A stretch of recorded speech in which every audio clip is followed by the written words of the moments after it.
আস্তানা জ্বালিয়ে দাও পুড়িয়ে দাও আওয়ামী লীগের আস্তানা জ্বালিয়ে দাও পুড়িয়ে দাও হাসিনার আস্তানা জ্বালিয়ে দাও পুড়িয়ে দাও। আওয়ামী লীগের নাশকতার প্রতিবাদে 11 নভেম্বর মঙ্গলবার রাত 9টার সময় পটিয়া পৌরসভা ছাত্রদলের সাবেক সভাপতি এস.এম. রেজা রিপনের নেতৃত্বে পৌর সদর এক বিশাল মশাল মিছিল বের করে। বিক্ষোভ মিছিলটি পটিয়া প্রধান সড়ক প্রদক্ষিণ করে জেলা পরিষদ মার্কেটে এসে সমাপ্ত হয়। এ সময় নেতৃবৃন্দের মধ্যে উপস্থিত ছিলেন মোহাম্মদ হাকিম, বুলবুল ইসলাম, মোহাম্মদ হেলাল, মোহাম্মদ রবিন, মোহাম্মদ ওসমান, রিমন, আজিম, আজম, আশরাফ, জাবেদ, রাহুল, নিশাদ, লিটন, রিমেল, রানা, বাবুল, শাকিল, আবিদ, ইব্রাহিম, জুয়েল, পারভেজ প্রমুখ। এ সময় সাবেক ছাত্রনেতা এস.এম. রেজা রিপন বলেন, লকডাউন কর্মসূচির নামে কার্যক্রম নিষিদ্ধ আওয়ামী লীগের অরাজকতা ও নাশকতা সৃষ্টির চেষ্টা করছে।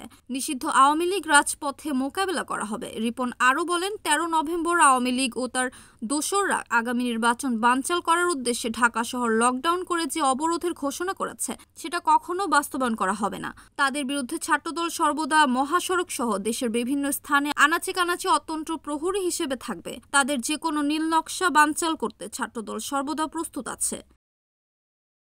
Selim Chowdhury, NAN TV, Patiya.